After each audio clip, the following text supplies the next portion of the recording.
What a magic trick Howie Roseman has played with the Eagles defense, rebuilding a group that now has no starters remaining from the team that went to the Super Bowl 3 years ago. We talk about it next with Deniz Selman and Zach Berman on the PHLY Eagles podcast.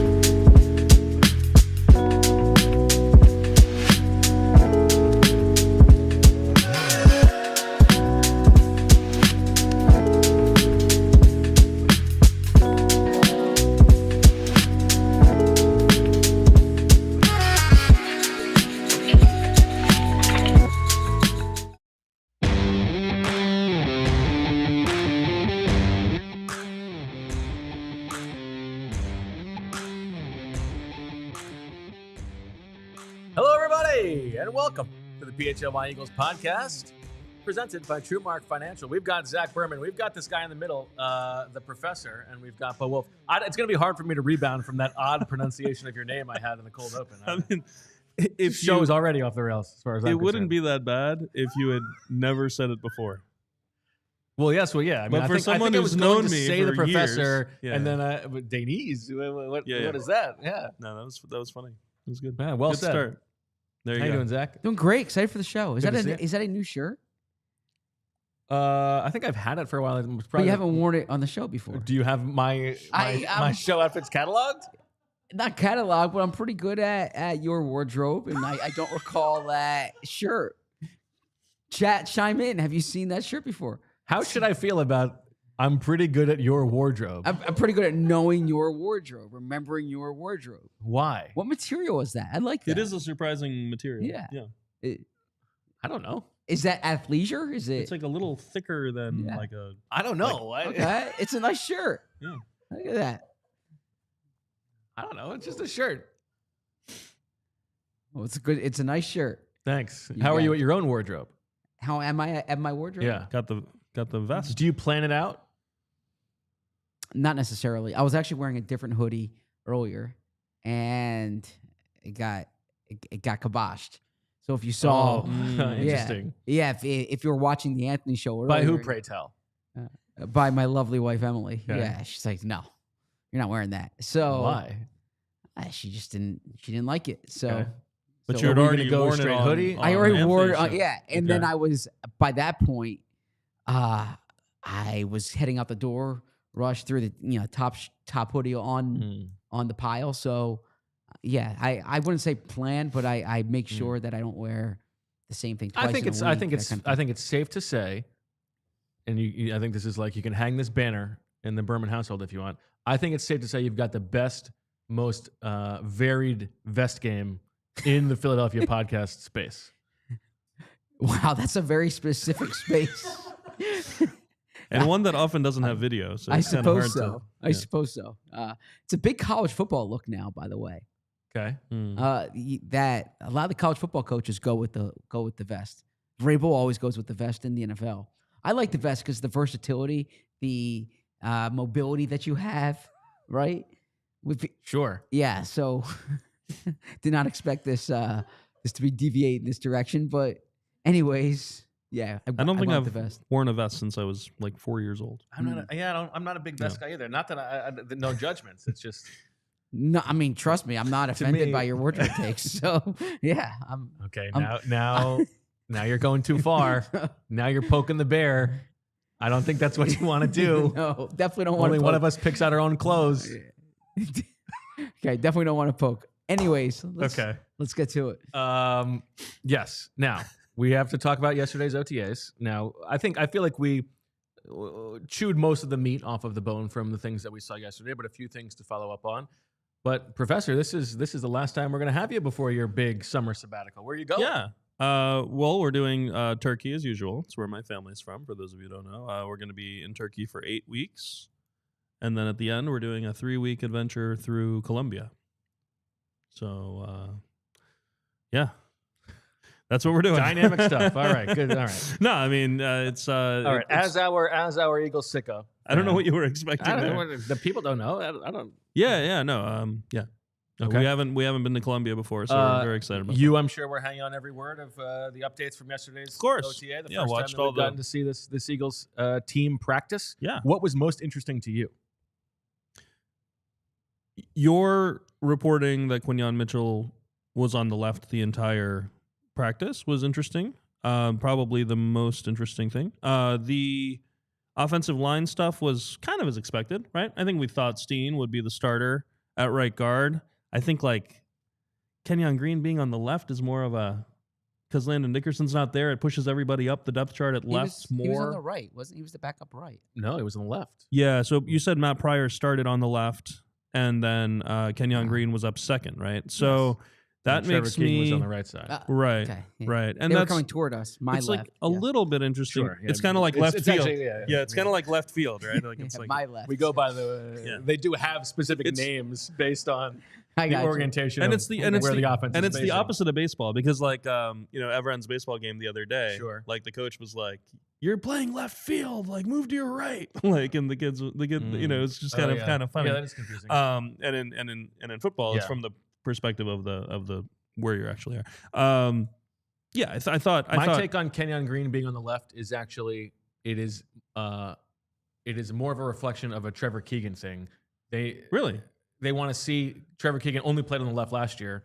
He needs to cross train at the right. Right. Kenyon Green has already played both positions. They just want to see how he looks. I think they care. Okay. And in terms of Kenyon Green competing to play at right guard, it's going to matter more about how he's moving in conjunction with Lane Johnson than just orienting himself at right guard. And so my take, I would not worry about him being the second team left guard if you're thinking, is he going to compete at right guard? Interesting. My take was that Kenyon Green was himself more of a left guard. That may be possible. And that was why. Like, it's like you're here, it's your first day, first week, whatever. Right. Why don't you play on the side you're used to? I think Fran said that as well, right? Like, and it's like, okay, why don't you start on the left and then, Mekhi Becton was not a guard at all, so maybe it didn't matter with him as much, but like he started on the left as well. So yeah, we'll see. I think with Stoutland offensive linemen, you want to see that second year, you want to see them working at a different position. And so I think that's the way that I'm sort of reading that. Okay. Yeah. Go ahead, Zach. Yeah, I think that's the main. Those were the main takeaways, and then it was interesting also. And Zach, I can get your perspective on it because you were at the presser. Yeah. Quinyon Mitchell's own reaction to playing on the left was he just said like, "Well, I'm working at both." Exactly. So. Yeah. He didn't put too much stock into that. What was the face you were making? I'm trying. I thought I had Kenyon. I had Kenyon Green at right guard in my notes, and I'm trying to see here. Yeah, the other Dave Zangaro had Kenyon Green at the right guard. Jeff McClain had Kenyon Green at right guard. So there's some type of. Is it possible here. that he did one in one drill and one in the other? Yeah. Yeah. I was going based on the team. Were you going based on the team drills? I was going initially based on where they were in offensive line. Oh, I was doing in the team but drills. I didn't. I mean, maybe he was. Okay, I was.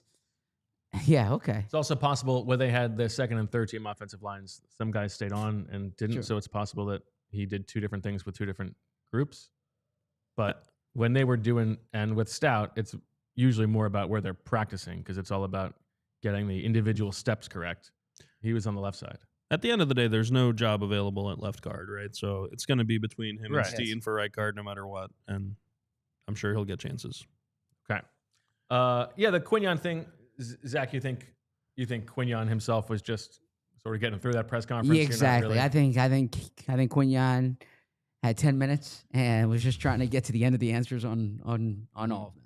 I mean, and that's not to take away from Quinyon. I think like Jalyx Hunt was being a little more thoughtful up there. I think Dallas Goedert had a specific approach to his press conference. I think Cooper DeJean was being somewhat thoughtful up there. I think Quinyon was just trying to get to the end of the answers. I'm a big Dallas Goedert fan, but I appreciated that he wasn't like over the top about "Hooray, I'm back."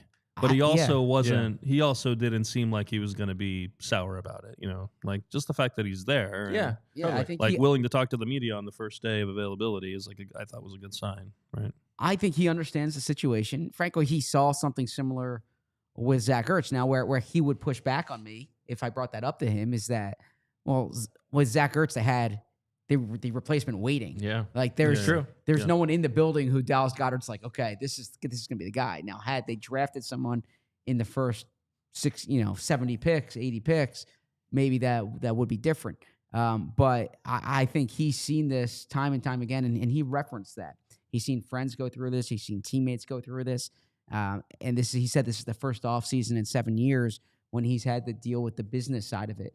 Like, I think the fans need to understand that, or the fans should understand, he's never been a free agent before. He signed a contract extension during his 4th season, like early in his 4th season.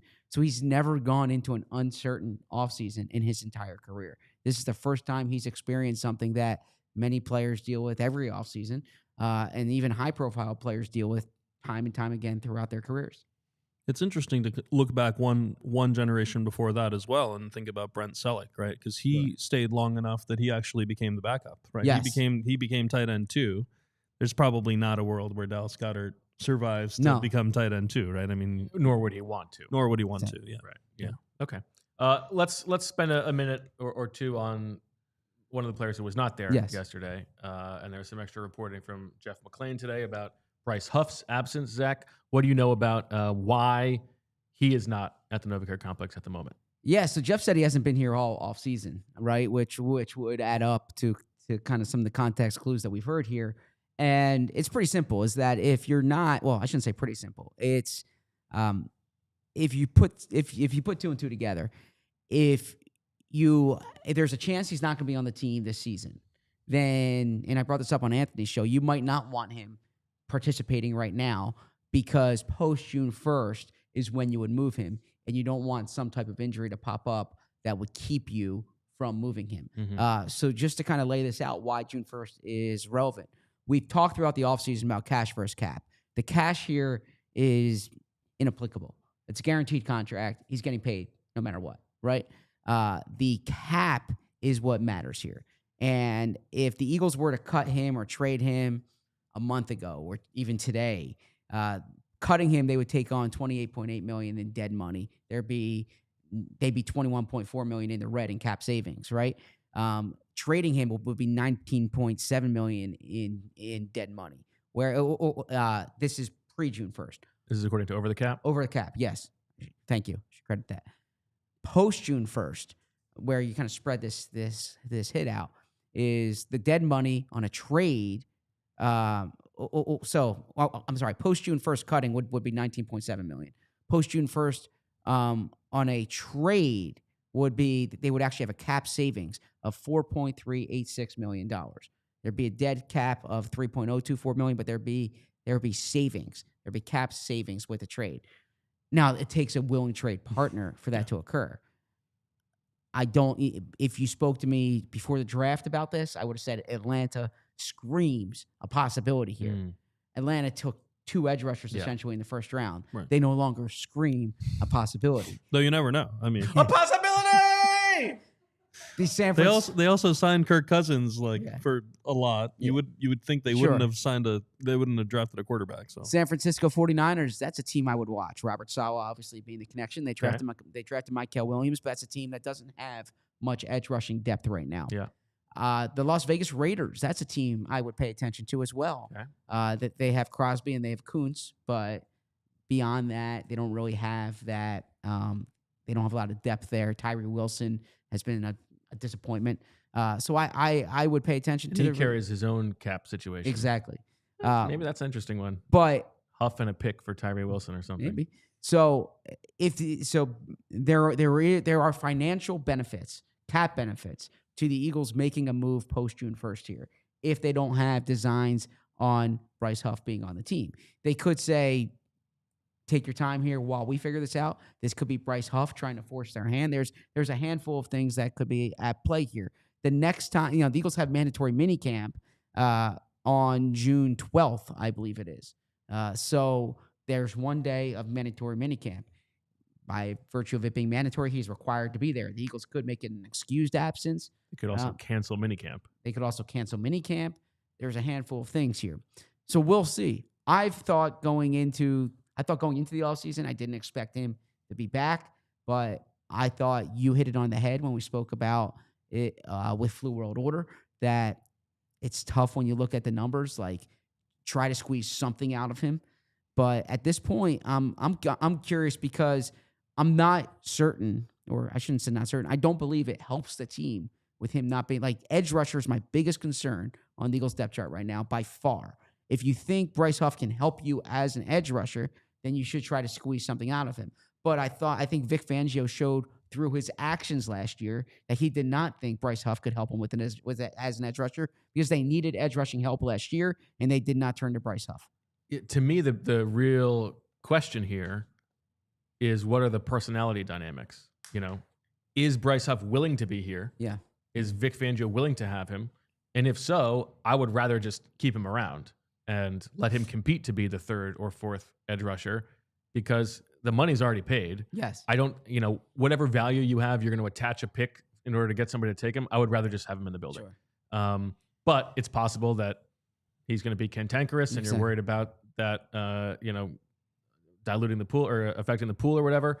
Or it's possible that Vic's just like, I don't want that guy. Yeah. So those things are realistic. My fan fiction hope is that the reason they brought back Joe Douglas is, okay, you're excused from the spring, Bryce. We're going to send you on a vacation, just you and Joe. You guys are going to hammer this thing out. Where to? And good question. It's fan fiction, so let's play it St. out. Petersburg, Florida, where Joe first discovered him at the East-West Shrine game. Okay.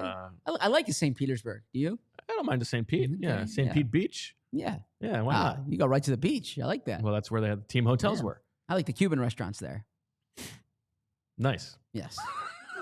So yeah, get Joe Douglas here just to get Bryce Huff's head on straight, and then get him here, and he can be an occasional third down edge rusher. I don't believe that's why Joe Douglas is here, but hey, it would be money well spent. So you bring up a good point, and it goes back to the James Bradberry situation last year, where we said, why are they even doing this with James Bradberry? There was no financial benefit to moving on. James Bradberry, to his benefit, was willing to be like a value added at training camp. It was not going to be, cantankerous. Sure. Was going to help out younger players, was going to compete in earnest to try to make the team. He made the team and then very quickly got injured. Did he really make the team? I mean, yeah, they used the 50. Shouldn't have. No, I know. I know he technically made it, but I mean, they could have kept some. Yeah, so he did make the team. Then conveniently was injured there, or I shouldn't say convenient. No, yeah. It was inconvenient for him. Yeah. But that the human dynamics cannot be discounted here. And how does that play out? He's the $17 million the average annual salary. That's what he's on the books for this year, right? And by virtue of the signing bonus, that's what he's going to get paid. And so there's nothing they can do about that. It's more the cap ramifications now. yeah, I mean, Having watched him last year, do you have any hope? it's just like I don't see how any NFL team is thinking he's going to be good. It's like, Good 2 years ago.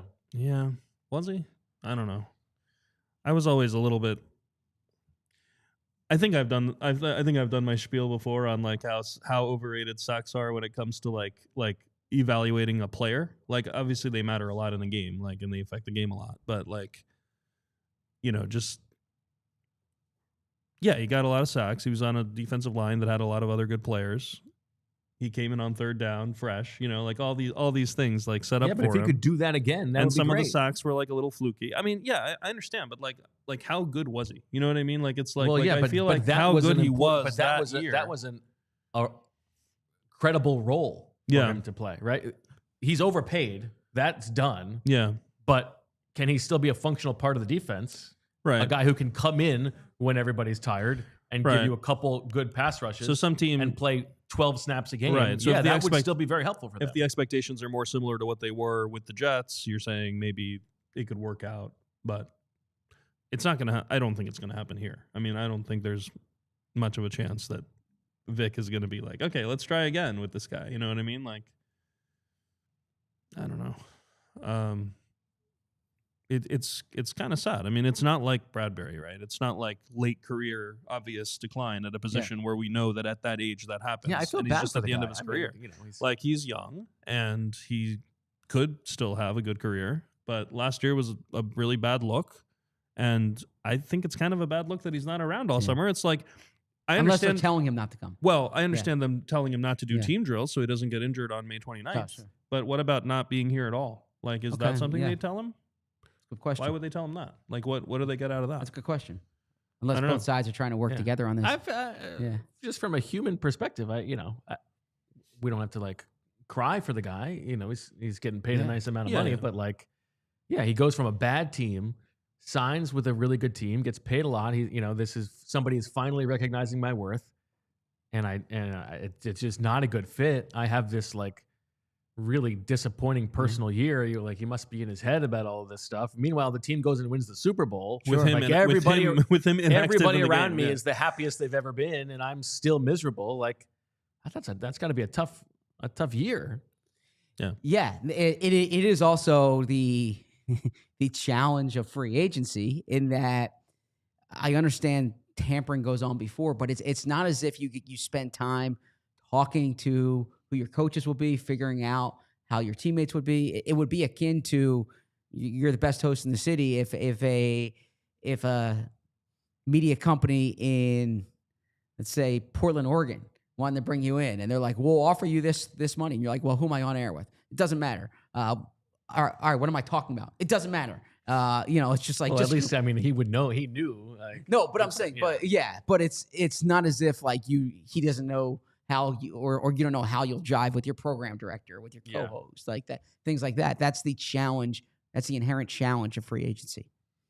Do you think, Zach, having covered Howie for as long as you have, that he would be willing to just sort of bite the bullet, admit the mistake here, and attach a pick in order to get off the contract? Yes and no. So the reason I say yes and no, I definitely think Howie would be willing to move on. I think Howie recognizes sunk cost. I think Howie understands you're not going to bat 1,000, but I think there's a part of Howie that wants to extract some type of value. So I don't think I think Howie would be much more prone to trying to trade. Like, all right, this is a player you're not going to keep. I know you're not going to keep him. Just throw him to me here so I can do the Tay Gowan thing. I can go publicly and be like, our scouts love this guy coming out. And then when you cut him 2 months later, no one thinks about it. But the flip side is I think that Howie believes that there is still something left here potentially. Maybe not. Sure. But I would imagine that Howie, probably having been the driving force in signing Huff in the first place, that he doesn't think if he was here again it would go any worse than last year. I think he thinks he would get a little bit more out of him. And roster-wise, there's more room. I mean, Brandon Graham and Josh Sweat both left, and the guys who are replacing them are not expected to play as many snaps, right? And so you've got, more opportunity on the roster than there was last year. I go back to what I said a few minutes ago. If you believe he can help you in any, like, not even to the point of $17 million a year, but just if he can provide some type of pass rush juice, try to make this work, because I'll talk about it quite a bit over the next 2-3 months. This is my biggest concern about the Eagles, is how are they going to affect the quarterback from the edge rushers? We saw Nolan Smith come on last year, but beyond that, Azeez Ojulari is a question mark. Jalyx Hunt's a question mark. Josh Uche is a question mark, right? It's a lot different than last year, where say what you want about Josh Sweat. Josh Sweat had a proven track record of getting to the quarterback. The Eagles don't really have that right now. That's interesting that's your main concern. It's definitely not for me. Like, outside corner in the second. Very judgy there. Outside corner. That's interesting. It's interesting in that it's wrong. Is what I'm saying. No. I think maybe I just haven't been considering it that much because I didn't think it was that great last year. Like, it's not like the edge rushers were like the strength of the defense last year. It was like the defense as a whole, how good the coverage was that made it so good, and then all the sacks in the Super Bowl like made it seem like, the Eagles did it with the edge rush. That begs the question: what is your biggest concern? Yeah, I mean, I think it's what we talked about a few weeks ago, maybe, where I think it's outside corner 2 is my biggest concern, and then the safety 2 is my second biggest, because I think the thing that made the defense so good last year was how interchangeable the safeties were, and also how both outside corners were trusted enough that Fangio felt like he could call any coverage on any side of the field in any situation, regardless of what receivers were lined up. Quinyon Mitchell played 100% of his snaps at right corner. Slay played 100% at left corner. He was just like, you guys are good where you are. And then because of the way it was constructed, because the back seven was so good and so buttoned up, it didn't matter quite as much that the edge rushers were just solid. Exactly. And I think that like the way Nolan Smith and Jalyx Hunt finished the year last year, I think that they're on a trajectory for the edge rushers to be as solid as the ones were last year. You know, like, well, I mean, this is the you spend 1 week around an NFL team, and all you're going to hear is about how the two things are connected. You know, the front and the back seven. There's no distinction between the two. You know, they help each other out, but it's true. And so, yeah, if the back seven is not as good, then all of a sudden the onus is even more on an edge group that is not great on paper. Yeah, I mean, I think the fundamental difference in the way Professor Selman and I view this is the evaluation of Josh Sweat. Is that I don't view Josh Sweat as a replacement level player. I mean, the marketplace showed Josh Sweat as an $18 million a year player, right? Oh no, that's not a difference. I don't think Josh Sweat is replacement level. So they lost Josh Sweat and they didn't replace him per se. Right.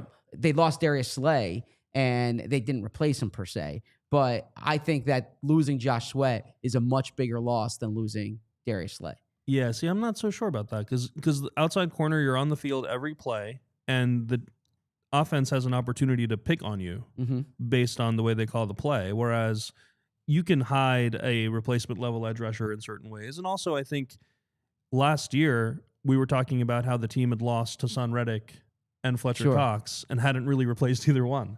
Like I came on here at the beginning of last year and how wrong was I, right? Like and said like this defensive roster is worse than last year's because they lost Hassan Reddick and they lost Fletcher Cox. Yeah. And I didn't have to bring that up, by the way. I'm volunteering that I said that. Obviously it was wrong. Like I mean, and we can talk about the defensive roster later on the show, but like Hassan Reddick and Fletcher Cox were two of the best players on the defense. They both left. Neither one was replaced.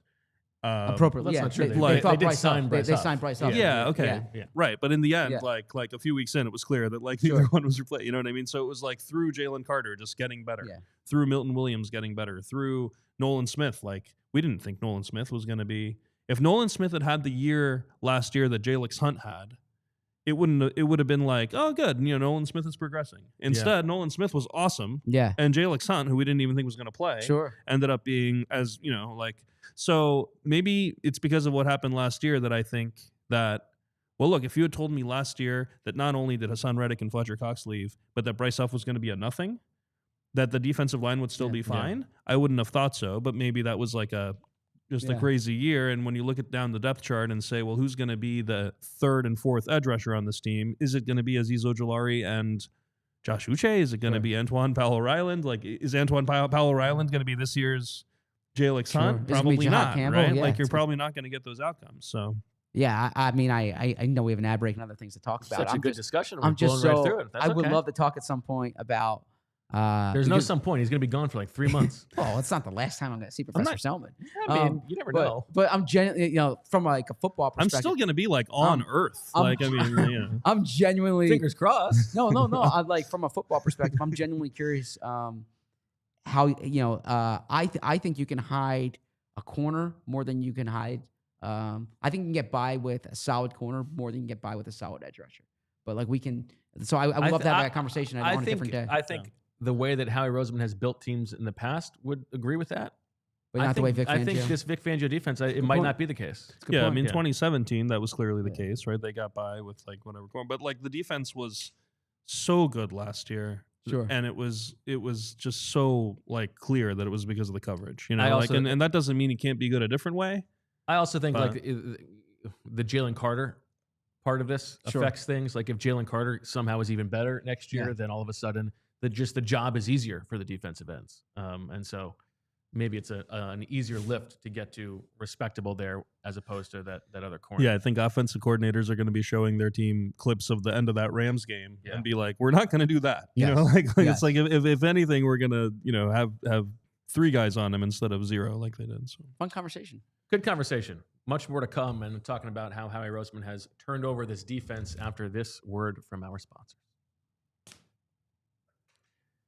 Eagles' biggest mistake in signing Bryce Huff? They didn't go to a flooring expert. They didn't really understand what the floor was.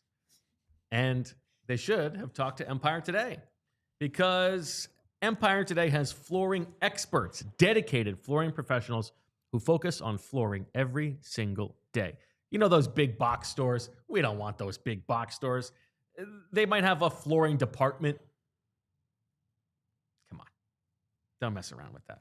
Because the person helping you with the flooring might have been doing sinks yesterday. They could be stocking light bulbs tomorrow. At Empire Today, flooring is all they do. It's all they care about. Head down. We know it.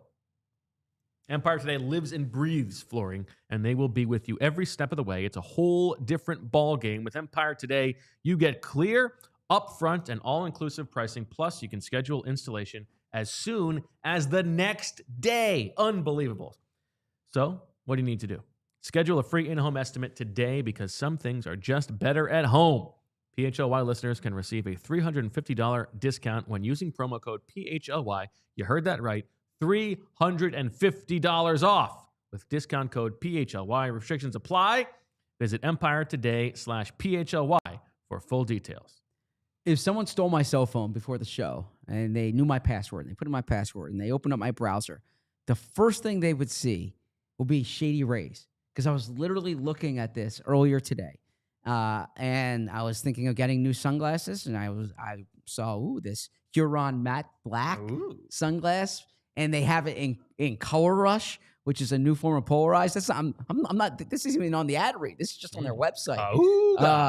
I was like, I like the way these could potentially look, and so I'm not think I'm going to get them. And you know what? If I'm going to get them, I need to make sure that I go to shadyrays.com and use code PHLY, because it's a little cold today, but it's getting warmer, and we know that you're going to need sunglasses, and our friends at Shady Rays are helping you get in the right frame of mind with their premium polarized shades that won't break the bank. I can read you all the things they tell us to read you, but listen to me. I'm buying it myself because it's such a quality product. And that's not just me telling you it. You know who else is telling you it? 300,000 people who rated it 5 stars, okay? If you're a skier or snowboarder, Shady Rays has this brand new collection of snow goggles to help you see clearly. But you don't need to know that right now in the winter. What you need to know is that it's sunny outside, and these shades right here, these things are going to help you out, okay? If your shades ever, and I also know this, is that if I'm traveling and I lose them, well, I don't need to sweat it, because they have the most insane protection in all of eyewear. Every pair is backed by the lost or broken replacement program. And if I don't love the shade, so if they look better on that model on the website than they look on me, probably happens quite a bit, I can exchange them for a new pair, or I can return worry-free in 30 days. There's no risk when you shop. Think no risk when you shop. Their team always has your back. PHLY viewers and listeners, go to shadyrays.com and save 35% off polarized sunglasses with code PHLY. Over 300,000 people have rated Shady Rays 5 stars, so use code PHLY today at shadyrays.com. Just like contagious enthusiasm there. That's as nice a thing as you can say to me. Yeah. Seriously, I want my enthusiasm to be contagious. I think we should take you up on letting a random sicko go through your phone every episode. You know what? If it would be kind of interesting if you said, "Bo, what's the last thing on your browser?"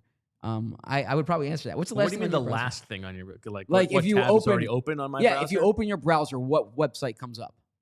The draw at the French Open. Okay. Who's winning? Coco Gauff won today. Gotcha. Shout out to Adam Lefko, doing a great job over there. Yeah. Second major in a row, where it looks like I might be dusting my brother in our head-to-head. It's on TNT this year, right? First time. Yeah. It's good because it used to just be on the Tennis Channel. This was the like event more where it was more accessible difficult now, to watch. You can also, I think every match is on Max, but There you you go. need like the extra level of subscription. Not going to do it. I'm not going to do it. Too much. Wait, it's an extra level beyond the normal max? Yeah, and you know what's ridiculous? that is They call ridiculous. it, they To call get it the like outer- standard or whatever, To but get that's like the outer it's like course. basic, Yeah. standard, and then Premier I don't or like whatever. that. Like, You're paying. You're You already should get what? paying, Yeah, you're paying. You should get there's what you. 3 different tiers Exactly. on Max. You can't even remember the name of your own app. Yeah. I got 3 different tiers. At that Yeah. point, it's just pay per view. Ridiculous. Yeah, I don't like that at all. That's what everything. that's messing the customer up. No, it's Everything. All right. You know what doesn't mess the customer up? the good folks at Cherry Hill Mitsubishi. And so we're going to talk about the big deal presented by Cherry Hill Mitsubishi. And Professor, this has been a bit of a pet focus of yours, and just comparing among many the current depth chart to the depth chart from the Super Bowl loss to the Kansas City Chiefs, and you look at how much things have changed on offense. Not a lot. How much things have changed on defense. There is not a single starter remaining on the team. Yeah, I mean, the only players who were even on the roster in any way in that year who are still with the team are Jordan Davis, Displaced by Linval Joseph. Nakobe Dean, backup, didn't get on the field. Reed Blankenship. Intercepted Aaron Rodgers, made it clear that he was a superstar. We're looking at the Super Bowl from that year. What about Patrick Johnson? And yeah, well, you know, if you're yelling at me at home, I mean, I see him on the thing about the Patrick Johnson. He's highlighted. Patrick Johnson left and came back. PJ, is he going to make the team this year? Is a question I was going to ask you guys. Patrick Johnson is the fourth guy, if you insist. Patrick Johnson, by the way, made the team last year, correct, and played in Week 1, so he gets a Super Bowl ring, right? Correct. Yeah, absolutely. There you go. Randall Goforth will be proud. There it is. So that's the one I remember as well. When you look at that actual Super Bowl, Jordan Davis played 10 snaps. Nakobe Dean did not play any, and Reed Blankenship was on the field for 1 snap, and that was the James Bradberry holding, the only snap in which Interesting. Gannon Why had was them he on the field? dime. Only snap a dime. Okay. Yeah. All you guys want a dime. Look what he Bad did. memories. Bad memories. So the turnover on that side of the ball, remarkable. And then you look at the other side, Jordan Mailata, Landon Dickerson, Lane Johnson, Dallas Goedert, Devontae Smith, A.J. Brown, Jalen Hurts. That's 7 of the starters are the same. And they will be now the same for Cam Jurgens sort of playing the Nakobe Dean role. Exactly. Grant Calcaterra was on the team and played in that game. So, and if you want to, I see it there. You got to say it. Brett Toth was on IR, and he's on the team now. So there you go. But the contrast between the two there is extreme. I mean, there's 14 players total, including Jake Elliott, who are still with the team. Only 3 of them have been continuously on the team on the defensive side. None of the starters. The offensive continuity is remarkable when you think about the fact that other than Dallas Goedert, all of the starters that I just mentioned, very likely to be on the team next year as well. I mean, we're talking about, and other than A.J. Brown, they were all on the team in 2021. Yeah. So, I mean, like, next year's 2026, right? So you're talking about 6 years in a row that, 5 of the 11 offensive starters are the same? I mean, I don't think that's the case on any other NFL team. I mean, I didn't go through the full exercise, but that amount of continuity is remarkable on offense, and it makes being a fan really fun because it's like, it's our guys, you know what I mean? Like, it's something that in the free agency era, you don't see much anymore. No. Where you've got like 2 star wide receivers, a bunch of star offensive linemen, the same quarterback, the same tight end for a while. It's pretty cool. And then you have exactly the opposite on defense. So, do you think that this was an intentional roster building strategy of Howie Roseman, thinking that offense is more consistent year to year, defense is less sticky, and so we can turn it over more? Or do you think it just happens to be like what they kind of lucked into because this is who they had on offense? They had older players on defense. Those were just the picks that they happened to make. Yeah, it'll be interesting to see what happens the next few years with the defense having gotten so young, whether they try to keep the defense as continuous over the course of the next several, signing cycles. To me, right? this is like, I doubt it'll happen that way. I think they're going to have to cycle it the reverse way. Like, I don't think they're going to be wanting to rebuild the defense when they could sign Jalen Carter. Oh, I see. You think the defense is going to stay because of all the young players on defense? 5 or so guys who they extend on defense, and I think there's going to be a time when 3 drafts in a row are going to be incredibly offensive heavy. Yeah, so from 2019 to 2021, the Eagles had 7 picks in the first 2 rounds. All were offensive players. There you go. And so I think Howie very much saw a defense getting old. And I think he saw a defense getting old in that Super Bowl season. And he felt that it started before that, of course. But I think that it was very much by design that, all right, he also knew because they had players they were paying, they needed to get young, cost-controlled players on defense. So I think it was a deliberate approach by Howie to turn this over and turn it over specifically through the draft. Now, Zach Bond, they couldn't have accounted for him being that good, but mostly these were draft picks that hit, and then C.J. Gardner-Johnson. Right. Yeah, this is all interesting. So you think that eventually the defense is going to become the stable part of the roster and the offense is going to turn over, but I'm looking at the I don't depth think chart I don't- asking you where, like who? Well, I don't think Like that is Mailata, Dickerson, Well, Jurgens, the wide well, receivers, are gonna both move wide over at some point, receivers at some point, but when? and Saquon. I mean, Well, yeah, running back I'm not even counting because you're never going to have a running back for very long, right? And so that's going to change. But and Saquon's going to be here longer than yeah. any of the guys before were probably. When you I look think at tight end, I think 2 offensive linemen, Tight end for and I think sure. a wide receiver. okay, got it. So you think, but okay, because Lane's going to retire. Yes. Yes. But do you think? But that's not really a choice. He's just going to retire. Do you think they're going to choose to maybe move on from Landon Dickerson earlier than they did from? You see what I'm saying? Like they have to make some choice for that Yeah. to happen, and I don't see that them wanting to do that. And I think it does have to do with offense is more stable from year to year. So once you've bottled it and it's good, and the Eagles offense, Yeah. and I've talked about this a lot, has basically been the same level like for the last 4 years. Well, I think you're right that if it comes to a decision point and you have a Landon Dickerson and an equally good defensive player, they would choose the Landon Dickerson over him. yeah. But exactly. I also think the way that the defense is built, they're gonna sign Jalen Carter to a monster extension the first second that they can. yes, Um, Quinyon Mitchell and Cooper DeJean. I would say I would feel more confident they're going to sign Cooper to an extension than Quinyon, just because Quinyon's a little bit older. But I think they're probably going to sign Quinyon as well. Probably Nolan Smith. Yeah. It's possible Jalyx Hunt as well. And so all of a sudden now you're paying, and maybe if Jihaad Campbell hits, they're going to want to pay him too. So that's like 6 guys already. I think Right. you can probably rely on getting by on players in like mid-round rookie contracts on defense than you can on offense. But I do think that they're going to be thinking at some point here, the draft first 3 rounds have to be offense heavy. Yeah, that's probably right. Though we go into a lot of drafts saying those kinds of things, no, and I they end thought up they were gonna do it this surprising year, and I us. was wrong. So yeah, no, it'll be interesting. But I mean, just looking at this depth chart from Super Bowl 57, I felt like I was looking at like a different team, and it's only, I mean, you called it 3 years ago, but it's only like 28 months ago or Right, whatever, I know. and it's like Hassan Reddick, 3 Fletcher rosters Cox, ago. Linval Joseph, Javon Hargrave, Josh Sweat, TJ Edwards, Kaiser White, Darius Slay, James Bradberry, Avonte Maddox, Marcus Epps, CJ Gardner-Johnson. When you read the list, it's like other than But it's also The an ones who interesting were just list here because last year. Hassan Reddick was a big money free agent addition. right, CJ Gardner-Johnson was a trade.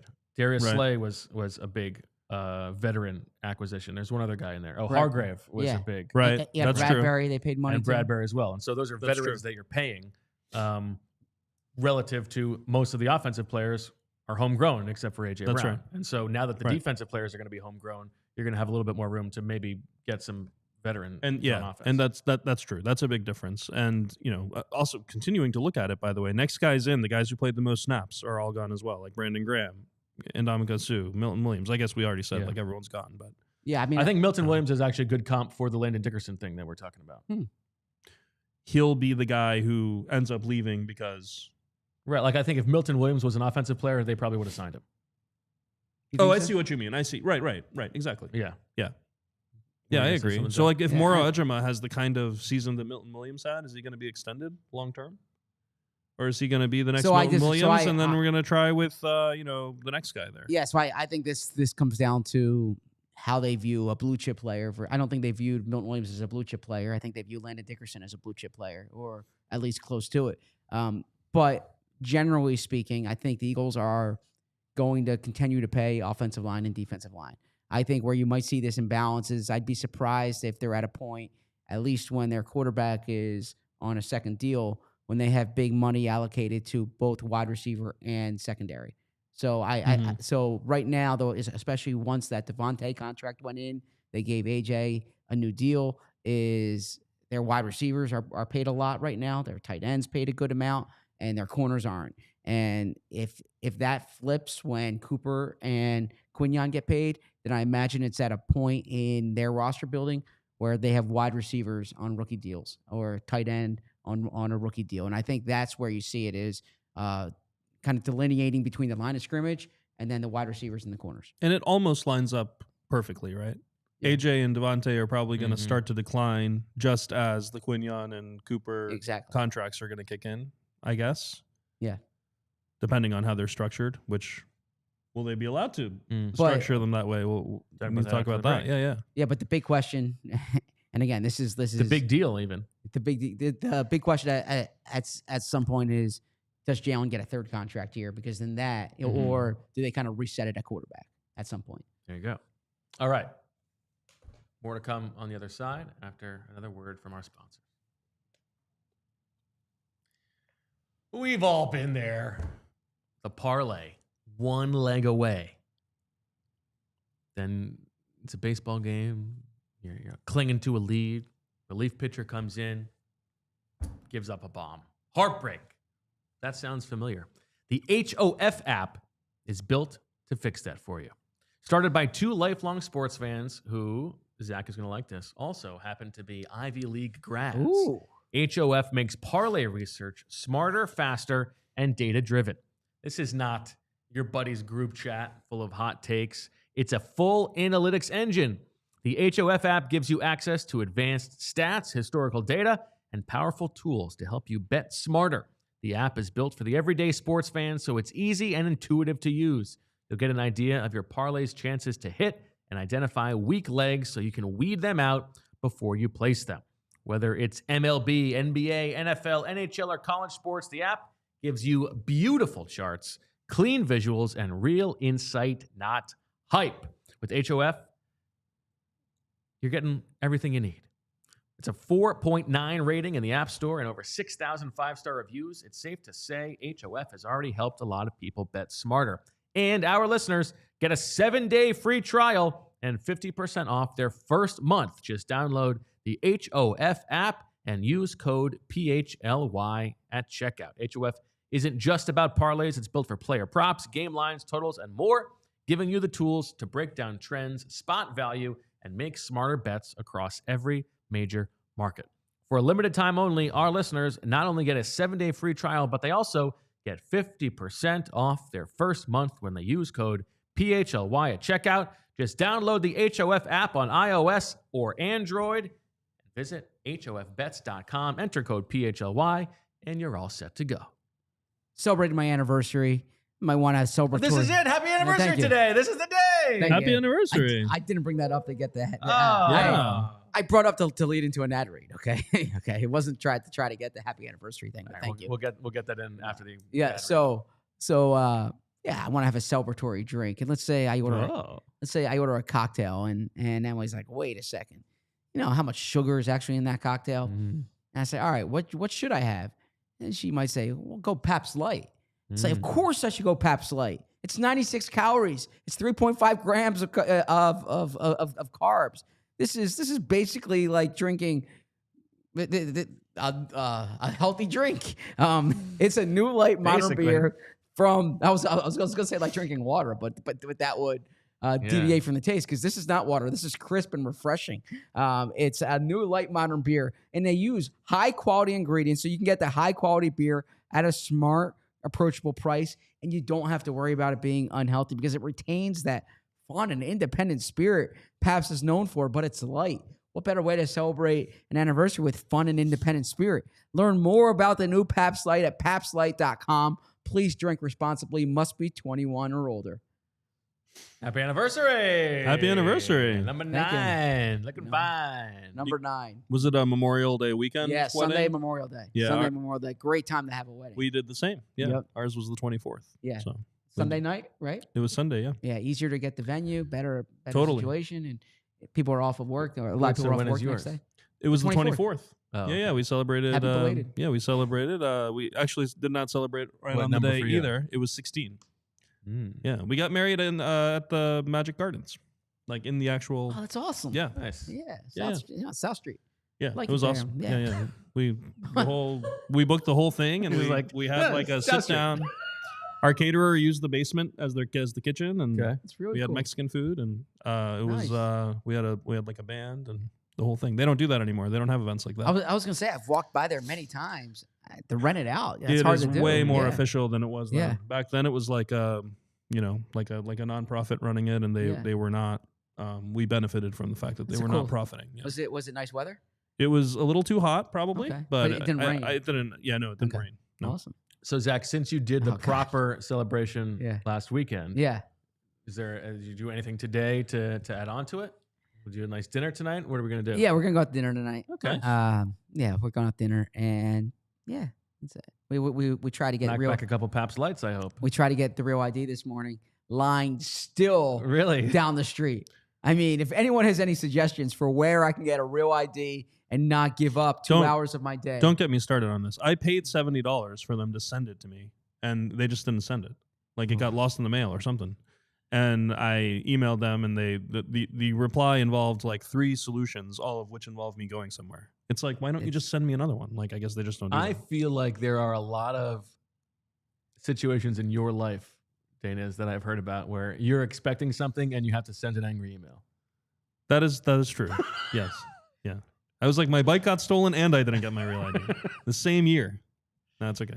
Claire says you have to give up the time. My life is fine. There's got to be, like, at some point, it reaches a critical mass where enough people have the real ID and you don't have to wait in line for 2 hours. Just bring your passport to the airport. That's what I said to Emily. Yeah, she wants it. She's like, no, we need to get the real ID. And I was like, we can wait a few months and just bring the passport. It's just annoying. I mean, I am perplexed by how many people are in line every time we go. I like that was also your morning activity on the anniversary. Well, no, we went to F45 together, and then from there, you're looking great. Oh, that's nice of you to say. Thank you. I don't have that shirt on, but the shirt's a little bit too big, a little bit too long, so I don't really want to wear it in a normal capacity. But on air, you're not going to see the bottom. Sure, it's just the top, so it's fine. Yeah, yeah. I mean, when we're at the desk, all you have to think about is waist up. Yeah, that's why I don't wear pants. But I've got shorts and flip flops. Your wardrobe decisions change quite a bit when we're in Studio A. You have to factor so much into consideration. You don't want an Andy Reid introductory press conference in Kansas City situation. I wasn't thinking that, but I suppose not. No, it's those chairs. You know, the chairs are tough in there too. Yeah, so real tough. Listen, it's a hard life. You got to decide how far back you're going to sit in those chairs. I mean, yeah, chairs are brutal. The things we do, we still you're haven't welcome. We still haven't seen Fran's response to Saquon's shorts.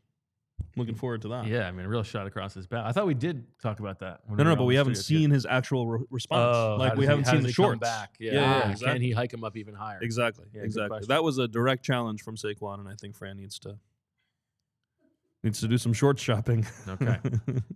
Professor, what did you make of the rumors here about, also the actual comments from Roger Goodell about some salary cap loopholes that they may be trying to close? Right. Yeah. So I'll read the tweet from Ari Myroff. He said, NFL Commissioner Roger Goodell said owners had a lengthy discussion at the league meetings about the salary cap system, how well it's working, whether teams are operating within its intended spirit, and what changes might be needed in the next round of collective bargaining with the players' union. In short, owners are already looking ahead to potential changes to keep the system fair, competitive, and free of loopholes.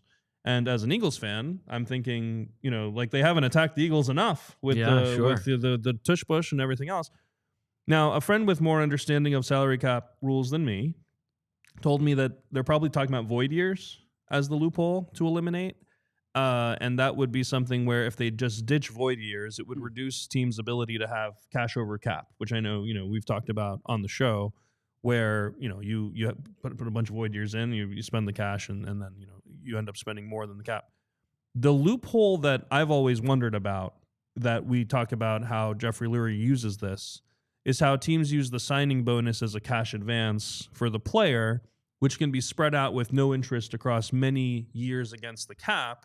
And it rewards owners like Jeffrey Lurie who are willing to spend cash today. And it hurts cheaper owners like Jerry Jones, who's much richer than Jeffrey Lurie, but just doesn't spend money on the team. Think about it from a voting block standpoint. There are more cheaper owners than there are willing to spend owners. Exactly. And I've frankly been surprised that they've let the owners willing to spend early get away with this. Now, if you ask, well, is it a loophole to just spend more money? if you think about it this way, like I've always thought of it as the spirit of the salary cap, right? Is that you want teams to spend the same amount on their rosters so rich owners don't have an advantage competitively. So it creates parity. And maybe more importantly to some of the owners, it also doesn't lead to an increase in player compensation on the market, right? Where like the rich owner, like, you know, like drives up the market prices. The signing bonus is a loophole there in that you sign a player with a massive signing bonus, you spread out the cap over a bunch of years, including years where the cap is much higher. And so it ends up being a smaller percentage of the cap overall on average across all the years than it would be if it was just the normal, you know, annual like salary. So it seems like a solution to that. If I were asked to come up with a solution for that, which they should ask you. Well, if they did ask me, I don't know. I don't know if I don't know if it's like a. Yeah. I don't know if it's enough of a problem that it needs solving. Yeah. But I would say that this is not my area of expertise. This is not exactly game theory. Just ask any Wharton professor. Yeah, great. It's like you have to have an understanding of interest for this. Yes. You know, like you need. So, but yeah, it seems like a solution would be to count all signing bonus cash against future years cap as a percentage of those future years cap, right? Rather than the same amount in absolute dollars. Now, the same friend who knows more about the cap than me, when I proposed this, said that if they start adding that component, it'll reduce teams' incentives to extend players early. Yes, would reduce the number of players who sign before free agency. Yes. That's not something that the owners would necessarily want, and it could also drive down. It would be beneficial for the players more than the owners in that case. Maybe, but also like it would prevent players from getting those big signing bonuses, which might not be good, right, for them. Yeah, it would hurt their upfront money, but it would add risk. It would compel teams to pay as you go more higher base. Yeah, right. So I guess the question becomes then, like, what do you guys think about this? Like, do you think it's something the league should be trying to address? Why are they trying to address it? Will they address it? And as an Eagles fan, like, will it hurt the Eagles in the end? Yeah. So first off, I disagree with the premise of the discussion, which is it's not a loophole; it's a strategy. Okay. And I think that's an important distinction because any team could do this, right? Any team could utilize it. It's not as if the Eagles are doing something that other teams can't, and they're not the only team that does it. They are known to do it, but Minnesota does this, Cleveland does this. Like so it's a strategy that any team could utilize. I don't think part of the definition of a loophole is that it's only for some people. Like, there are loopholes that everyone can use. Fair. But I think it's the connotation of loophole, right? Uh-huh. There's a management council that like reviews every contract. Every team has a database which shows, like, spells out verbatim every contract. So every team could see this. This is not like the tush push where you're you're practicing it with something that like other teams can't see. It would be as if they had to send the film of their practices to every team. All right, so I kind of object to the league like saying teams are circumventing the cap. I agree with that. Yeah. Well, because everyone's rich enough now. It used to be that some owners literally weren't rich enough to pay the cash for signing bonuses, and some were. And if that were still the case, then it would seem like a loophole because it's like technically there's a salary cap, but if the owner of the Packers couldn't afford to sign a player and the owner of the Giants could, you would still have that like large market, small market difference. Well, that's a great point. It would turn into baseball, right? But that's not the case. All the owners are rich enough to pay. Yeah, that is a great point. That's important to make because when you pay guaranteed money, it goes in escrow, right? So you do need to have that cash on hand for that to happen. You're right. Now, what loophole? Funny word. Yeah, loophole.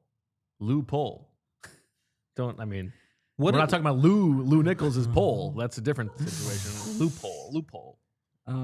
Much more to come on that front in overtime.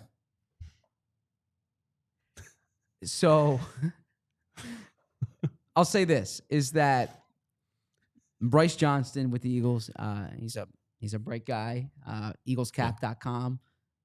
We all remember that site. Or I remember it very well. I don't know if we all remember it. The three of us. Anyone who's anyone remembers. The three of us remember that site. Yeah. Yes. Okay. We got intern Ethan here shadowing for the day. I don't know if Ethan remembers it. You remember EaglesCap.com, Ethan? No, the three of us Don't do. speak for Ethan. Keep Ethan's name out your mouth. The three of us do. Got some homework to do tonight. So my point is that I've spoken to Howie about this. I've discussed this. Is that there's a thought that if you're following the trend of the league, then you're too late on the trend, right? Is that if this is something that everyone starts to do, it's no longer a competitive advantage to do it. My guess is that the Eagles will, like, if this goes into place, the Eagles won't be rendered ineffective in terms of contract. No, I think they'll continue to find strategies to maximize their. I think the Eagle. To your point, I think the Eagles would view any significant change as a benefit to them because they would think that they can figure out Figure out the new they strategy. can figure it out better than other teams. My understanding of this, and if I'm wrong, like please correct me, is that they have an operating budget, okay, and they're told like be as creative and effective as you can within this operating budget, and so within what the rules of the cap are, that's what they do, and so if there are changes in the CBA or changes in how they can structure contracts, what they will do is they'll figure out the most effective strategy from there. And I think it's, you don't win just because you want to win, but I think the teams with owners who care about winning first and foremost will always be at an advantage. I guess my fear is that they're going to make the rules such that you can't care more. You know what I mean? Like you just won't be allowed to spend what if you just aren't allowed to spend the cash in advance anymore? You know what I mean? Like what if they made the salary cap really be like a year-to-year cap? Like that's an extreme case. I don't think that would happen, but you could change the rules in a way where there's nothing to figure out anymore. You know what I mean? Like, and it would just become like whoever drafts better wins, or that's an extreme. But I think it used to be that the Eagles had the cap figured out better than other teams. I'm not so sure that's true anymore. I think the thing that's more true now is that the owner's willing to spend. Right. And so if you change the rules such that you're not allowed to spend, then what happens then? But they're also suppressing salaries, but they're aggressive at contract extensions, at being first. They benefit from the early mover advantage time and time again. So I think that they'll probably view it as, all right, where are you allocating the money? How can they do that to whom? Whether it's paying veterans a certain amount, maximizing certain draft pick capital, right? I think they will figure out a way. They'll adjust accordingly. Is my guess. Julian, I'm sorry I missed your text message about overtime. Best host in the city. Lucky. All right, what else is going on? We're in overtime. I have a lot of gloves off now. This is our last time seeing Professor Selman for 6 weeks. Yeah, no, it's I miss you. Yeah, I'm gonna miss being here. I love being in the studio. I've been trying to come in on the days where you guys are in the studio and not virtual. So me too. Yeah, there we go.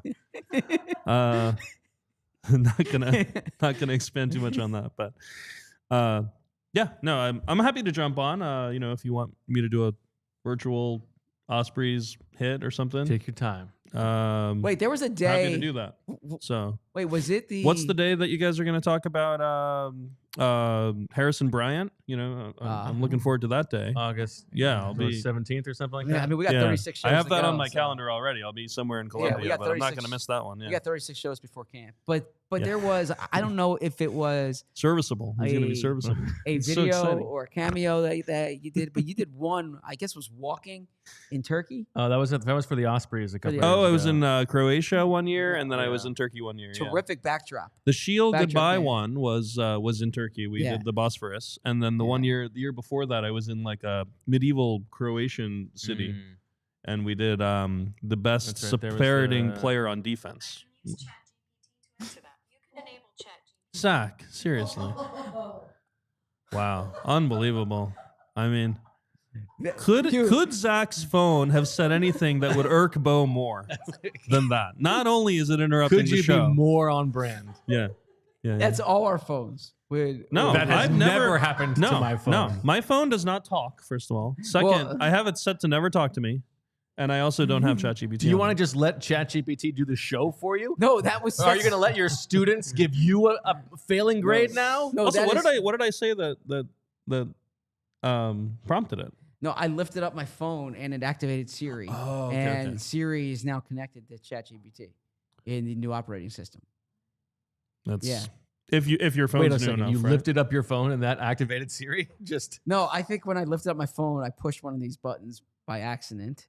I mean, usually my phone's in my pocket, not on the thing. So I think it pushed a phone that activated Siri. I apologize. It is unprofessional. But yeah, no, that was. I appreciate you coming on. What's less professional, that or talking about wet dreams unprompted? What do you think? I mean, it was very prompted.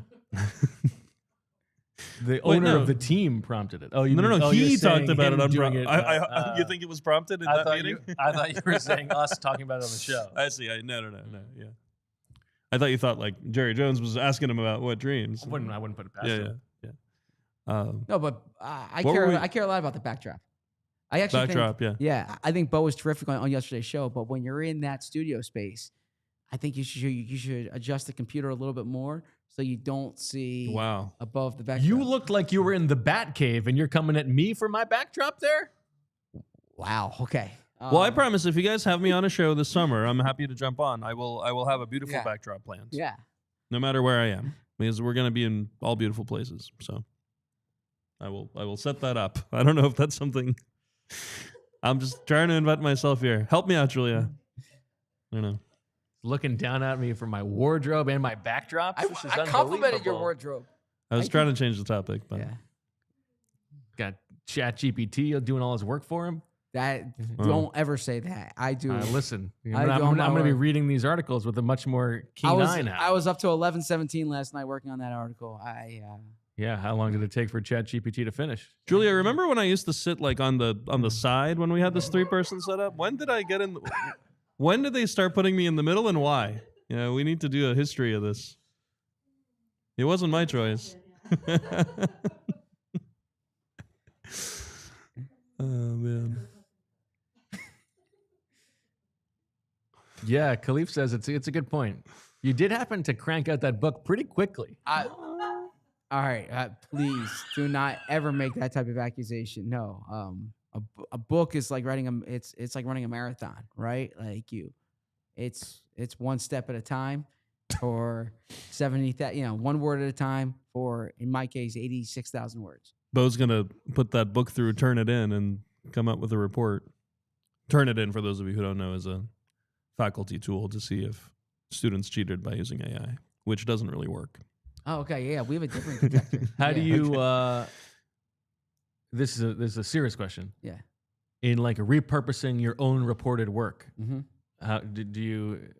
Are you rewriting it? Are you how are you? Yeah, it's a good Are question. you getting away from making it self-plagiarizing? Well, it's a good question. I mean, quotes are verbatim. Everything else is. Sure, of course. But like you'll copy and paste things and like you'll copy and paste quotes, but like you always get afraid of like, am I copying and pasting something that I should? So you're very careful about that. But no, yeah, But your own stuff. Yeah, my own stuff. Yeah. Now there are times when like there's a quote there's a quote that's somewhere else, and then you reference like Told John McMullen. yeah.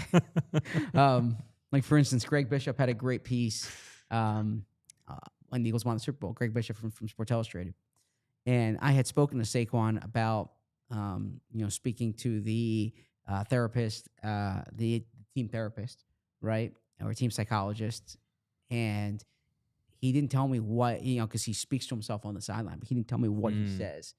And he told Greg Bishop that he visualizes being the Black Panther, right? And gave this great anecdote and texted Greg, like, awesome work. I wish I had that. But For those who are not watching, he just pounded the table in anger. Yeah, in anger. And in earnest. And so, so the Black Panther there is referenced told Sports Illustrated.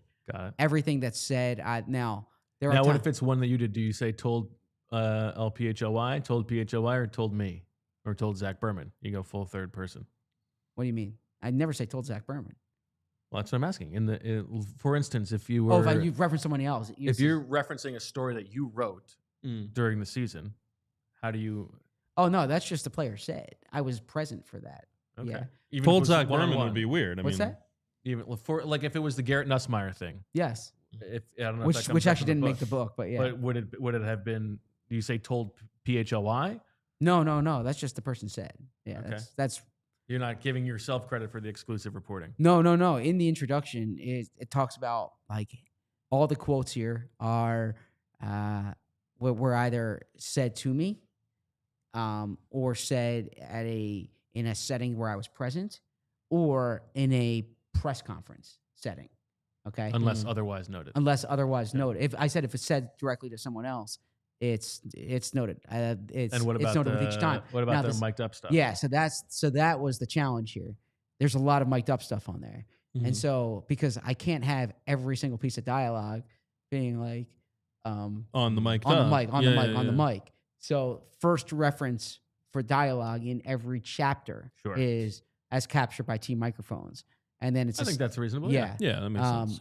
Yeah. And so and I explained that in the introduction because it would literally ruin the flow of the entire book if every And I single don't think that's necessary. yeah. Yeah. And so And what if it's a scrum that you weren't in, but you saw the video or read the transcript later? Is that also team microphones, or is that like no, that's like a presser? Yeah, that's that point. well typically Told reporters. told Told reporters. reporters. So okay. there was one time that happened, very specifically that I recall, which was I was not at the third preseason game this year, and I quoted Nolan Smith talking after because Nolan Smith played. He was the only starter who played other than Cooper DeJean, and I put in there told reporters. Most of those other scrums, I was either present for. Now the one difference is post game. Post game, I might if it's said in a group, I might have just said so and so said and treated it like a press conference. But anything in the locker room, if I wasn't there, it's identified. Gotcha. Okay. Good little Yeah. inside book. Yeah. Super chat from Philly Drone who says, Professor Deniz et al. Where do you land on Jalen Ramsey to the Eagles? Is that a thing that people are talking about? I've not seen it. I don't know if I have any thoughts on that. I mean, I don't think I'm quite as excited about Kelee Ringo as some people.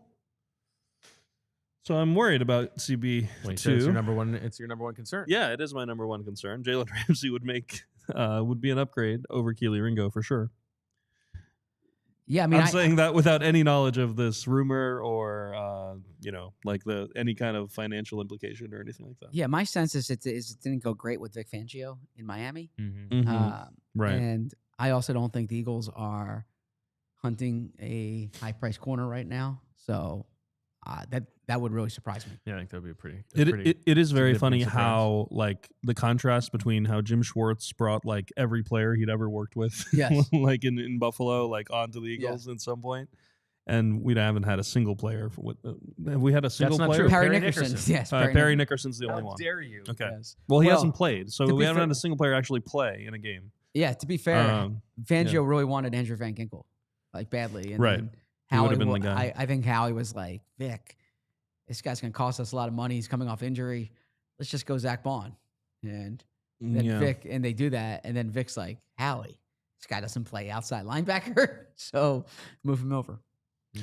You guys were talking with Fran yesterday about how Fangio's used corners in the past, and he has had corners travel in the past. He's also had an outside corner in base move into nickel in nickel. He has done those things. Okay. And in fact, the last stop he was at in Miami in 23, Kohu was nickel downs, but he played on the outside in base. Eli Apple came in to play on the outside on those nickel downs. They played a lot more base that year in Miami than the Eagles did last year. But so as recently as 2 years ago, he did do the outside to nickel thing. So I mean, I'd expect that to be Cooper DeJean's role. So actually, I agree. I don't think Cooper DeJean's coming off the field this year. Right. Number one. Number two, if Jihaad Campbell is really good, I think they could play more base than they did last year, and than some fans might think.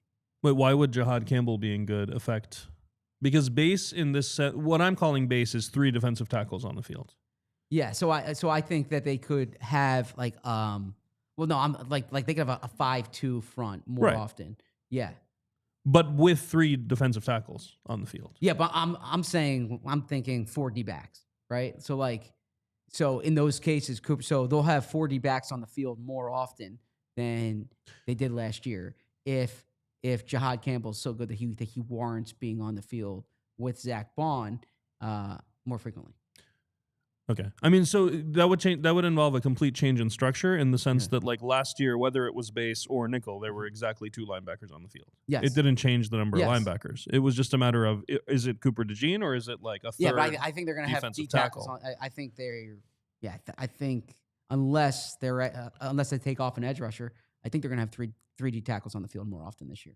Okay. It'll be interesting. I was wondering if, like, To me, it would matter more if Nakobe Dean is ready. Sure. And in the second half of the season, you're in service of getting Nakobe Dean back on the field and Jihaad Campbell on the field, then maybe that would make sense. But I am still expecting there to be base 4 snaps a game. Yeah, I would think that too. The one thing that would change that is if the second outside corner just isn't good.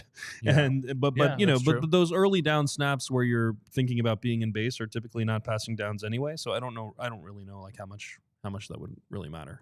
Because the guy coming off the field would be that second corner when you go to base. So, but again, like, does that matter on what you think is going to be a rushing down? I'm not sure. So, Okay. All right. How do you feel about there's like Guantanamo Bay, Quinyon Island or whatever? What about the coop hole? Does everything have to be about imprisonment? Like, can't there just be... Well, it's just a loophole. Coop hole. Oh, gotcha. Okay. Why is the coop hole? Why is the ability to bend the rules slightly called a loophole? I actually don't know this. What is the etymology of that, or the origin of that? There's a guy named Lou. Hmm. Lewis. I probably should have just looked this up after the show instead of Louis Pole. Mm. And he bent the rules. You're looking it up, Zach? Yeah, I got it. Oh, Julia's got Originally, the word meant an arrow slit, a narrow vertical window in a wall through which an archer could shoot. Ah, it was an archery thing. Yeah. it. Okay. So it was From like a was quick that search. was defense, that was like that cheating? I guess it's like you can shoot without being shot at, and therefore it's cheating. Okay. Interesting. Loopholes were commonly used in the U.S. forts built during the 1800s. Now, did you have any follow-up questions for Julia about her Burning Man? Oh man, situation? I no pun intended. I kind of burned them before the show. I had a lot of questions, but I kind of asked them It's all rapid already. I'm fire. not sure how many of them are show appropriate. Yeah, we did hear about a specific tiny little cape being used, which we'll have to We be a story did. for another day. Yeah. All right, Zach, ready to go? Where? Gotta go celebrate your anniversary. Oh yeah. No, I gotta go work after this. But Are you going to playoff baseball tonight? No, ours was canceled last night. No, but it didn't get moved to tonight. No. Oh, it got moved to Saturday. You said. Yeah. Oh, never mind. Sorry, I wasn't listening very well. we went indoor last night, I wonder They have why. an indoor situation? and they found a facility, and it was Wow. we split it up Must like be nice. 5-on-5, and players hit more. Yeah, the kids had so much fun. It was No, nice. coaches pitched. It was fun. We got round of 16 tonight against the Jaguars. The Jaguars. So Bose and Why do my people say Jaguars? Evren It's so and dumb. Casey are in the same baseball league. I don't know if we've mentioned this on the show before. There are 16 teams in the league, and they're all different kinds of cats. Mhm. So a challenge for the chat could be to try to come up with, and Claire's not allowed to participate because her son's in the league as well. Come up with 16 different cat names that they came up Well, with. yeah, And not I will say domestic that I had cats, not wild heard of cats. like 5 of these Yeah. kinds of cats before.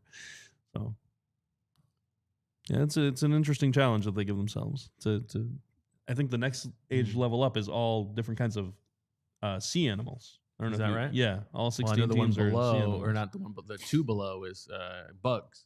Oh, okay. And the one below is was T-ball last year, and that was all different kinds of space things. Oh, that's so right. everyone was Yeah, on the yeah. Novas, and they played against like the stars and stuff like that. So Fran's coming hard to the hole. He thinks he's got a few. yeah, Fran's got Lions, Tigers, Jaguars, Leopards, yeah, he's Cougars, got Panthers. he's going with the low hanging fruit here. But yes, those are it's not all even- 4 of those. Yeah, He's Good got so six, far. 6 out of 10.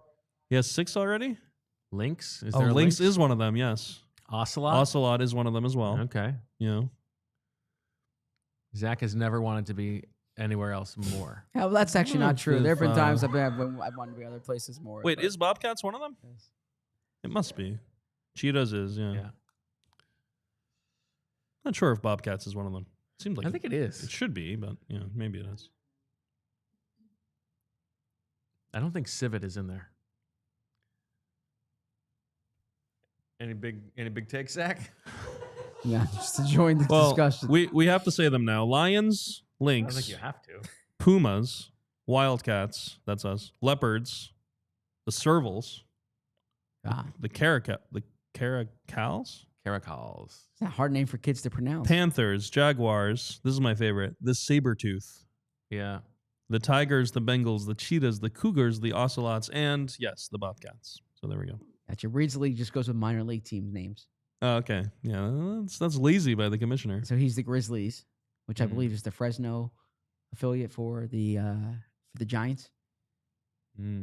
Where the first baseman? Oh, Bryce Eldridge, man, from Northern Virginia, 6'7", lefty. Guy can hit. There you go. Yeah. There it is. You had a big hockey take you had unveiled before the show started. Oh, yes. Okay. If you want me to share. Yeah. So, look, I've been following all our PHLY Flyers coverage. I hope everyone does so. I've been consuming a lot of NHL mock drafts, and I'm not pretending that I'm an NHL scout, but just like the profiles of the players. I'm a Roger McQueen guy for the Flyers. If you're unfamiliar, Bobby Queen. Roger McQueen, he's a legit center, 6'5", skates A little well. short for a center. 6'5". Oh, that's a big. You don't typically get that. But he's 7 feet, all right. Big time talent. This is the problem. Has a back injury. The back injury is causing him So to you kind want of. to use the big early pick on a back injured guy? Well, that's why he's falling down the board. But this is like. But everything is like, if this hits, you get a big time player. And my point is, you're drafting number 6. Swing for the fence here, right? Get a guy. You need a center. Don't just go with someone. Swing for the fence. Try to get the guy who's going to hit. Go with the upside. Take the Howie Roseman approach here. In relation to Steve McQueen. I don't believe so. No, the top player interest. There's the big dilemma in the draft, if you would call it such, is that the New York Islanders surprisingly got the number 1 pick, and one of the best players in the draft is this player James Higgins from Long Island, grew up an Islanders fan, but he's not. There's like a clear number 1 pick, this defenseman Schaefer, but the Islanders have this rare chance to get this homegrown player from Long Island, grew up an Islanders fan. And it's like, can you pass on Schaefer? Well, would they trade down? That's what they should do. Yeah. I don't understand because the team drafting. Are they allowed to? Oh, yeah. They're allowed to. Okay. I don't know. Different leagues have different rules. Yeah. Baseball, you're not. Like, for instance, the Nationals have a real tough decision coming up with Ethan Holiday, who I would take. But that's just me, not the Tennessee pitcher. We'll save that for a June show. But Stay tuned for that. Stay tuned for that. But yeah, I would definitely go Roger McQueen. Hey, Christopher W says he would like him more in the teens because of the injury. Yeah, I mean, I remember Mishkov was a risk, and look, it was a risk that paid off. So all risks pay off. Then in June we'll get into what the Sixers should do. Has it paid off? What's been the payoff? With Mishkov? I'm just saying, like as a casual fan, I haven't seen any payoff. Who would you rather have taken at that spot? No, I understand he's good, but Yeah. just waiting for the payoff. I Stay can't in wait. your lane, Selman. I can't wait for the Sixers. Just waiting for the payoff. I can't wait for the Sixers conversation in June. Oh my god. 36 shows left. All right. I am literally counting. Well, you guys, not sure why we went so long on this episode, but that's okay. Fun stuff. We're back tomorrow. Fran, let us know in the chat. Are you coming into the studio tomorrow? What do you want to do virtual? I think that's the expected thing, right? But I just want to double check. I thought Fran would be here today to say goodbye to me, but I guess not. He doesn't. You know, No. his usage rate isn't high enough when it's the four of us. It's a whole thing. Oh, I he see. needs the ball.